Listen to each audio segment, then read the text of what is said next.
দারুণ একটা দুশ্চিন্তার কারণ হলো রাশিয়ার নতুন ক্ষেপণাস্ত্র।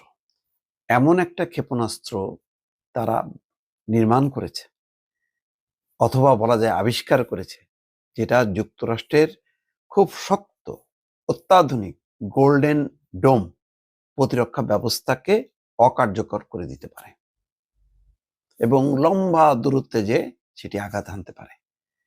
এটি যুক্তরাষ্ট্রের জন্য নতুন চ্যালেঞ্জ তৈরি হলো। একই সঙ্গে শক্তির যে ভারসাম্য, সেই ভারসাম্যও কিন্তু তৈরি হয়ে গেল। এখন রাশিয়াকে নিয়ে ঘাটাঘাটি করতে ট্রাম্প যথেষ্ট পরিমাণ চিন্তা করবে যে রাশিয়ার সঙ্গে কোলানো যাবে কিনা বা ভবিষ্যতে কত রকম ঝুঁকি তৈরি হতে পারে। রাশিয়া 21শে অক্টোবর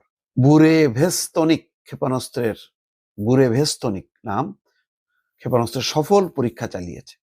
এটি